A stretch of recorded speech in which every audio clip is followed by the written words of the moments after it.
मामा गहरी नींद में सोया था जब एक मीठी सुगंध ने उसे जगाया।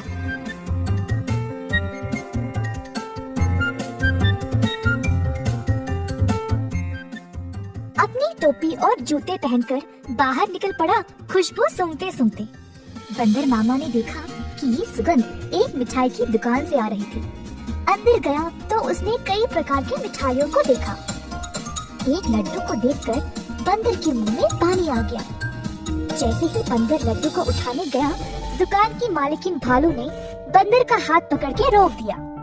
बंदर भालू की ओर देखकर डर गया, तुरंत पीछे मुड़कर रोते रोते घर वापस भाग गया। टोपी और जूते को निकाल फेंक के निराश बैठा रहा कि मिठाई खाने को नहीं मिली।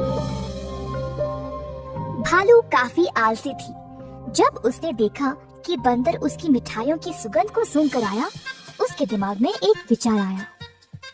भालू अपने दुकान में मिठाई सवारने के लिए बहुत आलसी थी, तो उसने सोचा कि वह सारे जानवरों को मिठाई की सुगंध से आकर्षित करके उन सबसे सारा काम करवाएगी। अगले दिन भालू जानबूझ के मिठाई हाथ में लिए सड़क पर चलने लगी। मिठाइयों की सुगंध से सब जानवरों को आकर्षित करे, यही थी उसकी योजना। खुशबू फिर से बंदर मामा तक पहुंच गई। इस बार बंदर मामा से रहा नहीं गया और उनका जी ललचाया। वह किसी भी हालत में मिठाई खाना चाहता था। बंदर मामा चुपके से दुकान के बाजू वाले पेड़ पर लटकने लगा। जब भालू देख नहीं रही थी, तब बंदर मामा ने लड्डू उठाया और झट से मुंह में डाला। परंतु लड्डू गरम गरम था और बंदर मामा का मुंह ही जल गया। बंदर मामा को बहुत गुस्सा था। जल्दी घर भागा और पानी पी लिया। फिर से अपनी टोपी और जूते निकाल फेंक के रोने लगा। एक छोटा चूहा खिड़की से अंदर आकर बंदर मामा से पूछा कि हुआ क्या। बंदर ने सारी घटना चूहे को सुनाई। चूहे ने बोला कि उसके साथ भी ऐसा ही कुछ हुआ था। हमारे साथ भी कुछ ऐसा ही हुआ था। हमें भी वो मिठाई चखनी है।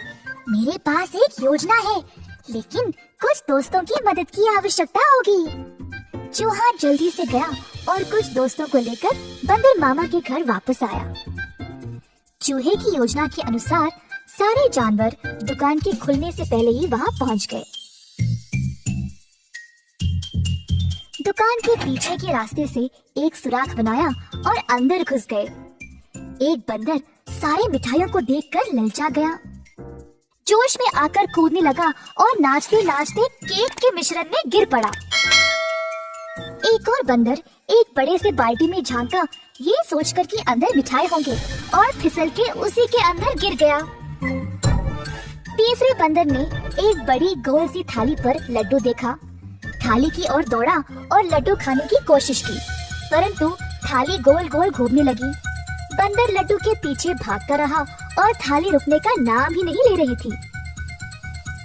इसी दौरान भालू दुकान पर आ पहुंची।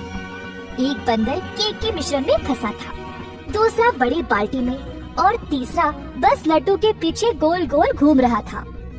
ये सब देखकर भालू आश्चर्यचकित रह गई और सोची कि ये बंदर यहाँ चोरी करने आए हैं। जल्दी से एक छड़ी उठाई और बंदरों को मारने ही वाली थी, जब एक बंदर ने बोला, हम यहाँ चोरी करने नहीं आए हैं, हम केवल आपकी मिठाई को चखना चाहते थे।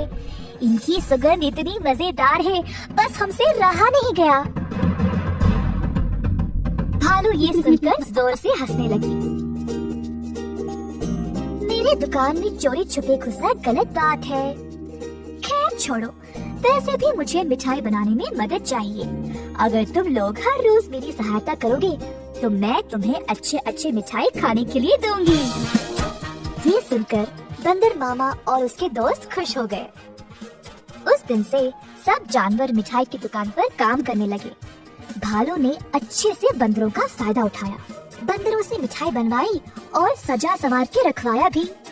मिठाई बेचने का काम भी बंदरों को ही दे दिया और भालू सिर्फ बैठ के मजे ले रही थी। भालू का पति ये सब देख रहा था।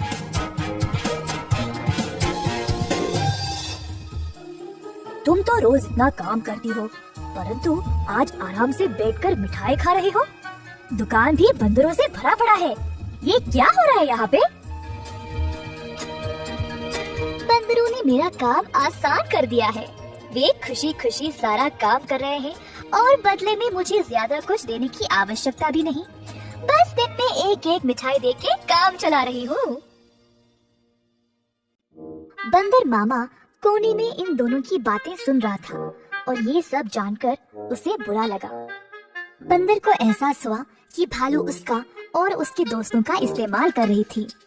बंदर मामा आगे आया और बोला, भालू जी, हमें आपकी मिठाई बहुत ही ज्यादा पसंद है, परंतु आप हमारी इस कमजोरी का फायदा नहीं उठा सकते।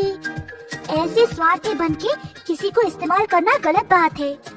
आपको दिखता नहीं हम सब यहाँ कितना मेहनत कर रहे हैं। अंत में भालू को अपनी गलती का एहसास हुआ और सुधार लाना चाहा। उस दिन से भालू और उसका पति दोनों दुकान पर जाकर बंदरों का हाथ बटाने लगे और सही पगार भी देने लगे। बंदर मामा खुश था कि भालू ने उसकी बात मानी और अपने व्यवहार को बदल डाला।